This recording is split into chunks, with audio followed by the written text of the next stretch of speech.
안녕하세요. 오늘 당신과 함께 깊이 살펴볼 자료는요, 나원수 시인의 시입니다. 작은 뿔의 함정과 다니엘의 무릎.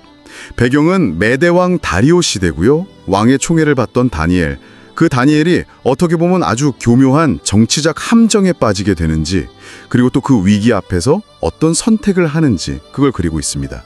이게 그냥 뭐 옛날 이야기만 하는 게 아니고요.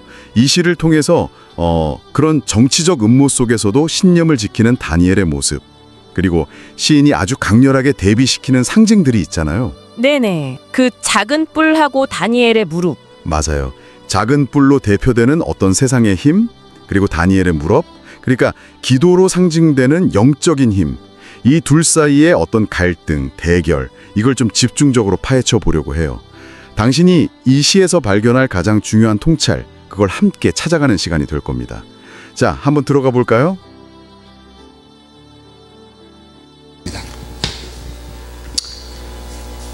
작은 뿔의 함정과 다니엘의 무릎.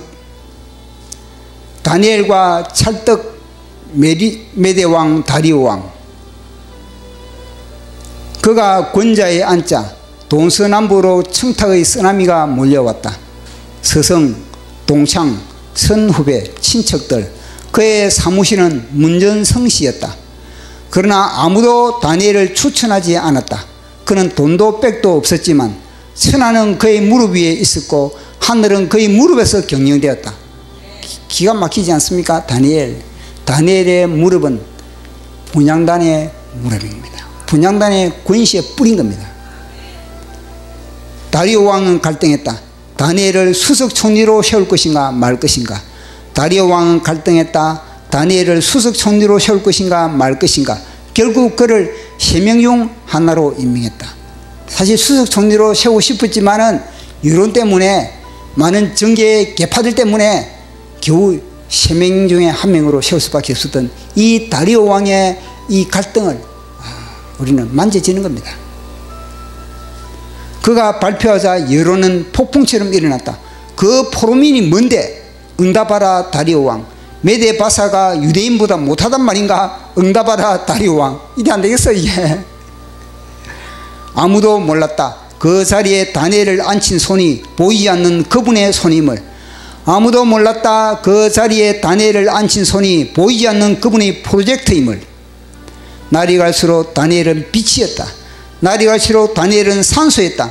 해가 갈수록 다니엘은 짱짱짱이었다. 다니엘. 두 총리는 다니엘을 잡기 위해 라인을 풀가동했다. 작은 뿔의 세력들은 엄밀히 움직였다. 업무도 가정도 동선도 틀었으나 먼지 하나 없었다.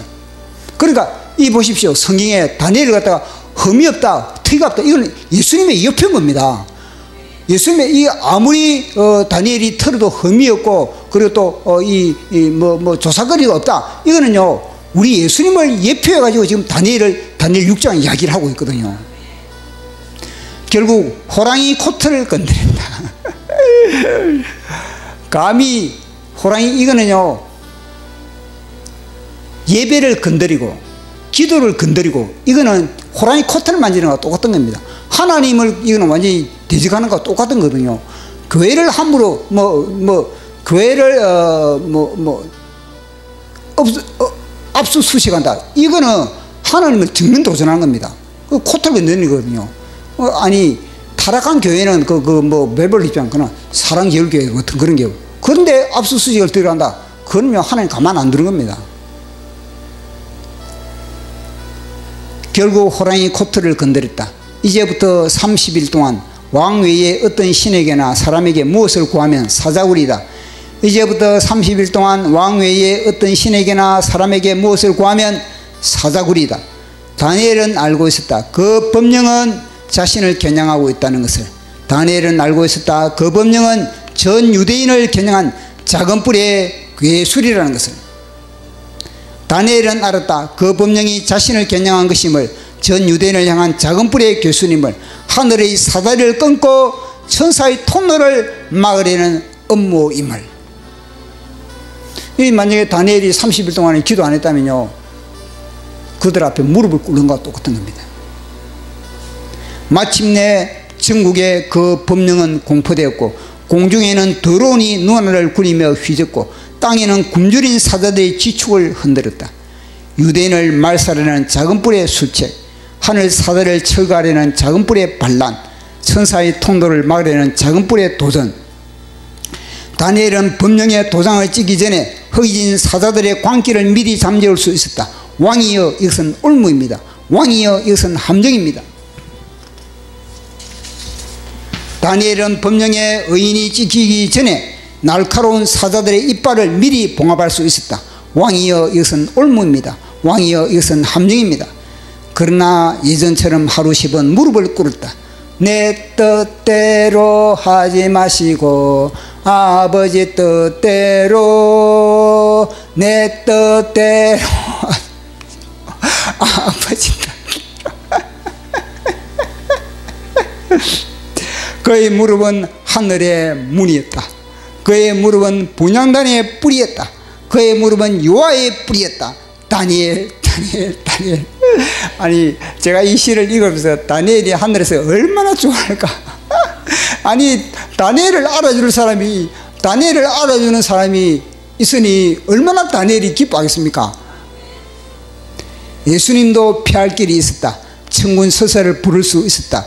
베드로의 칼로 위기를 막을 수 있었다. 그러나 주님은 겟세마네 분향단의 뿔로 작은 뿔을 꺾었다. 내 뜻대로 하지 마시고 아버지 뜻대로, 내 뜻대로. 이게 인생의 답입니다. 사실은 이게 지성이 반답의 핵심이거든요. 이게 정광 목사님이 요즘 설교하는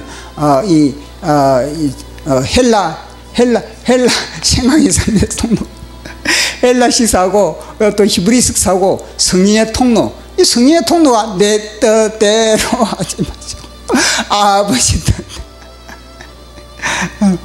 이 세상은 짐승의 세상일지라도 마지막 웃는 자는 하나님 백성이다. 이 세상은 짐승들의 가축장일지라도 마지막 이김은 여호와의 뿔이다. 그는 사자의 이빨을 부러뜨릴 분향단의 뿔로 연마했다. 그는 사람의 손을 붙잡기보다 하나님의 옷자락을 움켜잡았다. 다니엘은 알고 있었다. 누구든지 그의 무릎이 분향단의 뿔로 연마되지 않으면 작은 뿔에 뼈까지 부러진다는 것을. 누구든지 그의 무릎이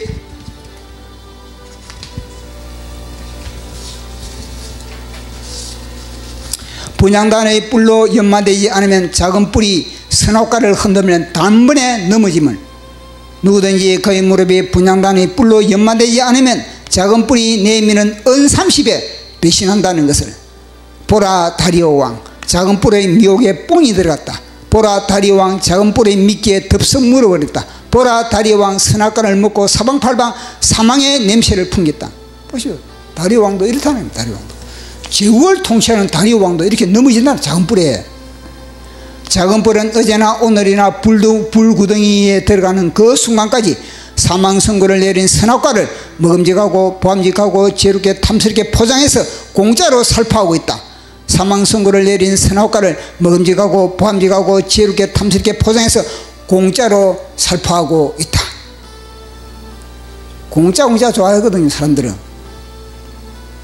노련한 다리오 왕도 한 방에 부러졌는데 하물며 분향단의 뿔이 없어 수신 제가도 숨막히는 자들이야 어떻게 하랴. 짐승의 세상에서 666의 세상에서 위기가 없다는 게 위기다. 위기가 없는 곳이 무덤이다. 무덤에 위기가 없는 곳은 무덤밖에 없다. 다니엘. 그가 사는 곳이 사방에서 물어뜯는 사자굴이다. 그러나 그의 뿔은 작은 뿔을 끊는 여호와의 뿔이다. 그가 머무는 곳이 사방으로 이글거리는 풀무뿔이다. 그러나 그의 무릎은 작은 뿔을 끊는 여호와의 뿔이다. 여호와의 뿔, 작은 뿔을 뽑는 뿔. 분향단의 뿔, 작은 뿔을 뽑는 뿔. 여호와의 뿔, 작은 뿔을 뽑는 뿔. 다니엘의 뿔, 분향단의 뿔, 여호와의 뿔. 다니엘의 뿔, 분향단의 뿔, 여호와의 뿔. 다니엘의 뿔, 분향단의 뿔, 여호와의 뿔이다. 네, 좋습니다. 이 시가 겉으로 보기엔 그냥 다니엘 이야기 같지만 그 안을 들여다보면 신앙, 또 유혹, 권력과 믿음, 뭐 순종과 저항 같은 보편적이면서도 되게 깊은 주제들이 막 얽혀 있어요. 특히 시인이 쓰는 그 작은 뿔하고 다니엘의 무릎, 더 나아가서 분향단의 뿔이라는 그 대립적인 이미지, 이게 진짜 핵심 열쇠거든요. 그러니까 단순히 성경 이야기를 그냥 옮겨놓은 게 아니라 시인의 어떤 독특한 시각, 해석을 통해서 다니엘의 선택에 가진 그 깊은 의미, 그리고 그게 오늘 우리에게 던지는 메시지가 뭔지 그걸 함께 찾아보면 좋겠습니다. 시는 다리오 왕이 딱 즉위하는 장면에서 시작하죠. 네. 새 왕이 들어서니까 뭐 인사청탁이 엄청나게 밀려드는데 좀 흥미로운 게 다니엘을 추천하는 사람은 아무도 없었다, 이렇게 묘사가 돼요. 돈도 없고 뭐 든든한 배경도 없고. 그런데 바로 그 지점에서 시인이 좀 놀라운 표현을 쓰잖아요. 천하는 그의 무릎 위에 있었고 하늘은 그의 무릎에서 경영되었다. 뭔가 배경 없는 다니엘의 힘이 다른 데 있다는 걸 보여주는 것 같은데요. 네, 정확하게 보셨어요. 여기서 무릎이라는 게 그냥 신체 부위가 아니라 다니엘의 그 끊임없는 기도, 하나님과의 깊은 영적 교제, 이걸 상징하는 핵심 키워드죠. 그러니까 눈에 보이는 어떤 세상적인 권력이나 뭐 인맥 이런 게 아니고요. 보이지 않는 영적인 권위, 하나님과의 그 친밀한 관계가 그의 진짜 힘의 원천이었다는 걸 시인이 딱 강조하는 거예요. 세상 기준으로는 설명이 안 되는 힘이죠. 그래서 결국 다리오 왕도 여러 뭐 정치적인 고려도 하고 갈등도 했겠지만 다니엘의 그 비범함, 그걸 알아보고 제국의 세 총리 중 한 명으로 딱 발탁을 합니다. 그런데 그 임명이 순탄치는 않았던 것 같아요. 그 당시 지배층들이 엄청나게 반발했다는 걸 시에서 아주 생생하게 보여주더라고요. 네, 맞아요. 뭐 그까지 포로민 출신이 뭔데 어떻게 우리 메데바사 제국이 유대인 포로보다 못하냐, 뭐 이런 식의 비난이 쏟아졌다는 거죠. 네, 아주 거셌죠. 이게 그냥 질투라기보다는 그 뿌리 깊은 민족적, 신분적 차별의식, 그런 게 깔린 반응 같아요. 맞습니다. 그 반발이 엄청났는데 시인은 또 바로 그 지점에서 다른 차원의 시각을 딱 제시해요. 그 다리에 다니엘을 앉힌 손이 보이지 않는 그분의 손이었다.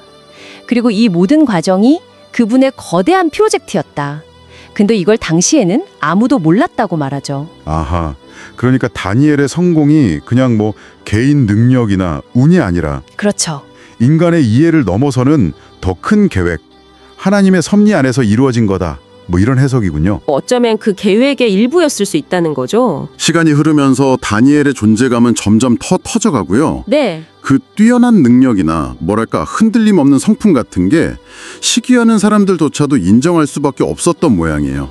시 표현이 아주 재밌는데 날이 갈수록 다니엘은 빛이었다. 달이 갈수록 다니엘은 산소였다. 심지어 해가 갈수록 다니엘은 짱이었다. 이렇게까지 묘사를 해요. 영향력이 정말 대단했나 봐요. 바로 그 탁월함, 그게 역설적으로 다니엘을 위기로 몰아넣는 거죠.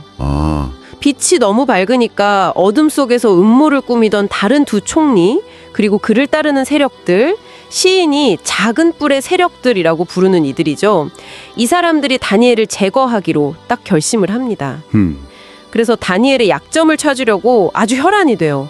공적인 업무 기록은 물론이고 뭐 사적인 가정생활, 심지어 매일 어디 가는지 동선까지 샅샅이 뒤졌는데 시 표현처럼 먼지 하나 찾을 수가 없었다고 하죠. 와, 정말 투명했네요. 네.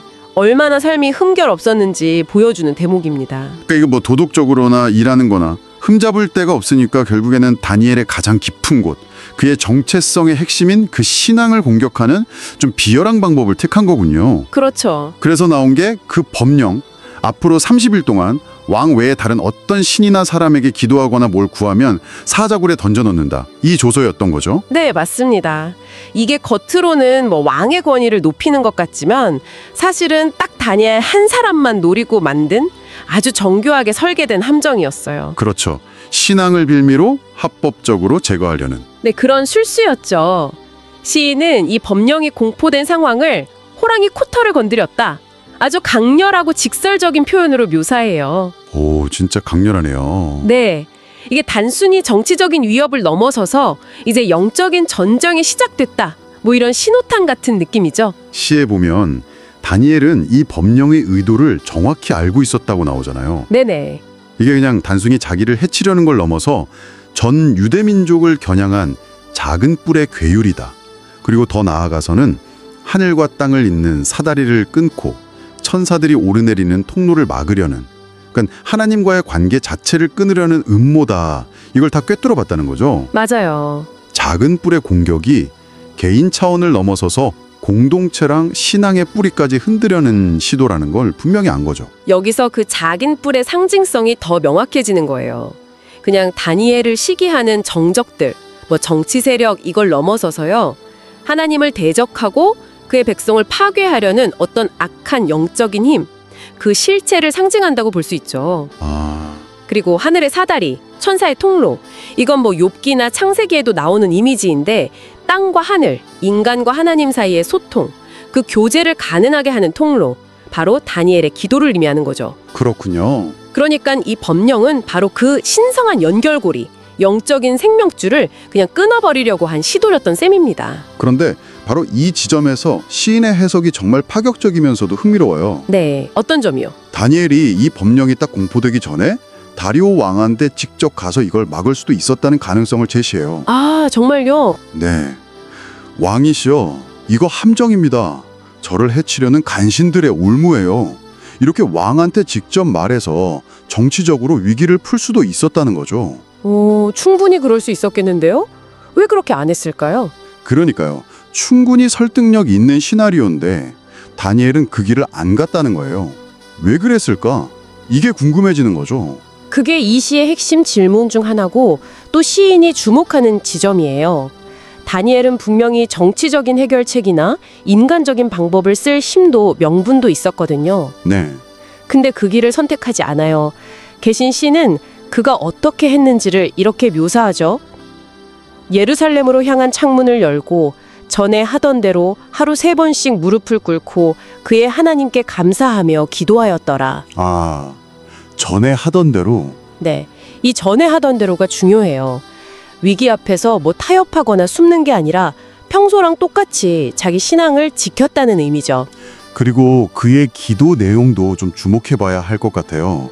시인은 다니엘의 기도가 그냥 이 위기 좀 넘어가게 해주세요, 이런 간구가 아니었다고 하잖아요. 맞아요.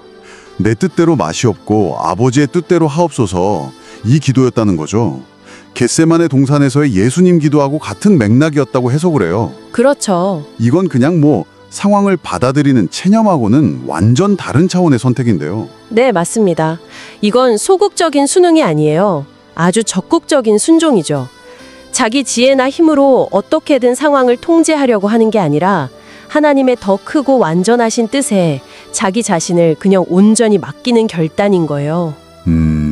시인은 바로 이 무릎 꿇음, 이 행위에 엄청난 영적인 의미를 부여합니다. 그의 무릎풀을 단순히 기도의 자세가 아니라 하늘의 문을 여는 열쇠, 또 성소의 제단뿔, 즉 분향단의 뿔, 더 나아가서는 악한 세력을 꺾는 여호와의 뿔이라고까지 불러요. 와, 분향단의 뿔, 여호와의 뿔. 네, 기도가 단순한 강구를 넘어서 영적 전쟁에서 승리하는 강력한 무기다, 이렇게 선언하는 겁니다.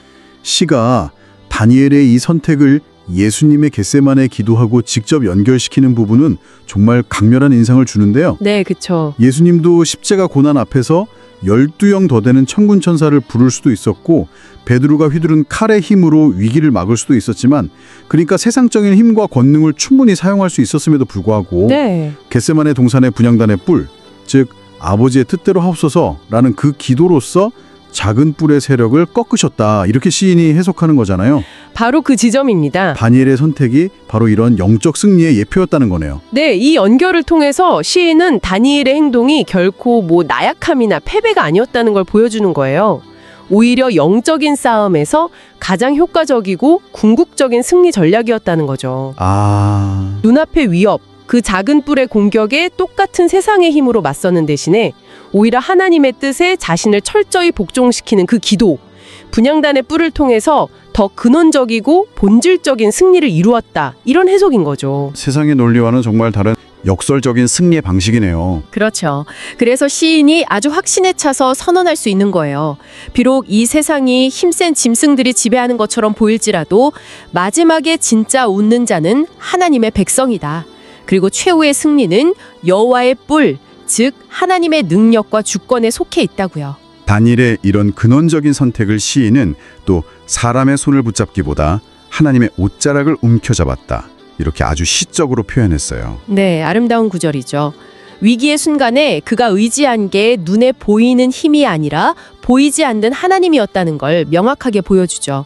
그리고 이어서 시는 우리 모두에게 좀 중요한 경고를 던지는 것 같아요. 어떤 경고죠? 누구든지 그의 무릎이 분향단의 뿔로 연마되지 않으면, 다시 말해서 꾸준한 기도를 통해서 영적으로 단련되고 준비되지 않으면 작은 뿔이 교묘하게 내미는 유혹들 있잖아요. 예를 들면 에덴 동산의 선악과나 가련 유다를 넘어뜨린 은 30 같은 거, 그런 달콤하지만 치명적인 유혹 앞에서 그냥 속수무책으로 무너질 수밖에 없다. 이렇게 경고합니다. 이 경고는 그냥 과거 이야기가 아니라 바로 오늘 여기를 살아가는 우리를 향한 거예요. 네, 시인이 말하는 그 작은 뿔이라는 게 다니엘 시대의 정치 세력만 의미하는 게 아니거든요. 시인은 작은 뿔이 어제나 오늘이나 영원토록 동일하게 활동하면서 이미 창세기에서부터 사망 선고를 내린 선악과를 먹음직하고 보암직하고 지혜롭게 할 만큼 탐스럽게 포장해서 공짜로 퍼뜨리고 있다고 지적해요. 그 유혹이 계속되고 있다는 거군요. 네, 너무 교묘하고 강력해서 심지어 그렇게 노련하고 현명했던 다리오 왕조차도 그 함정에 넘어가서 한 방에 부러졌다는 사실을 다시 한번 떠올리게 하죠. 다리오 왕까지도. 이런 거에 상관없이 누구나 넘어질 수 있다는 강력한 메시지입니다. 특히 시인이 수신제가, 그러니까 자기 몸 잘 닦고 집안 잘 다스리는 것조차 버겁다고 느끼는 현대인들한테 기도의 중요성이 더 절실하다, 이렇게 암시하는 부분도 좀 인상 깊었어요. 맞아요. 자기 관리나 가정 돌보는 것 같은 기본적인 삶의 영역조차 힘겨워하는 우리에게 보이지 않는 영적 세계에서의 싸움은 얼마나 더 어렵게 느껴지겠어요. 그렇죠. 그렇기 때문에 더욱더 다니엘처럼 무릎으로 기도로서 영적인 힘을 길러야 한다, 이런 의미로 다가오더라고요. 네. 현대 사회는 어쩌면 더 교묘하고 더 다양한 형태의 작은 뿔들이 우리를 유혹하고 위협하는 시대일지도 몰라요.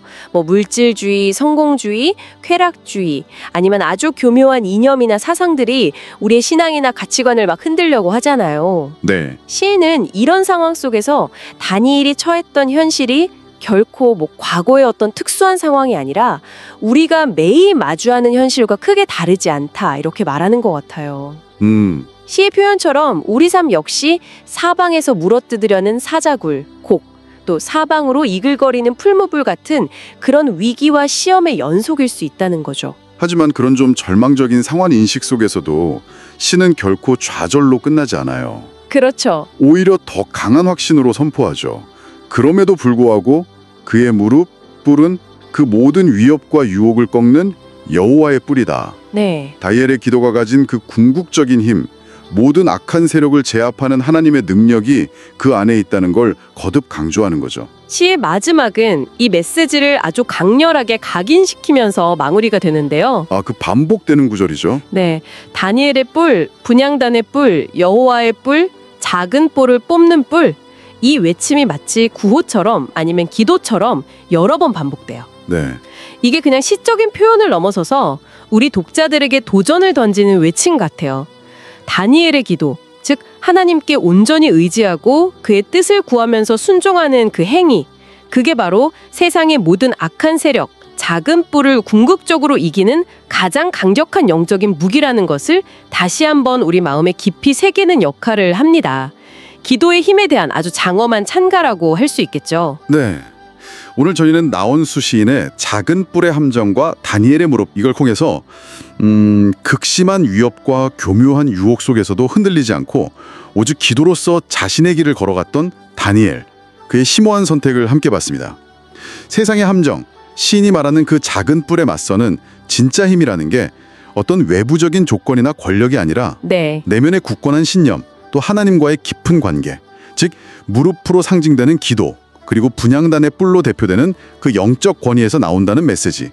이게 오늘 우리에게도 참 큰 울림을 주는 것 같습니다. 네, 그렇습니다. 이 시는 그냥 오래된 영웅담이 아니에요. 오늘날 당신의 삶에서 마주하게 되는 수많은 작은 뿔들, 그러니까 더 교묘하고 더 세련된 모습으로 다가오는 그런 유혹과 타협의 압력 앞에서 우리가 어떻게 영적으로 깨어서 분별하고 또 맞서야 하는가, 이걸 아주 진지하게 묻고 있거든요. 결국엔 근력을 키우는 것, 이게 이 시대를 살아가는 우리에게 얼마나 필수적인지를 역설하고 있죠.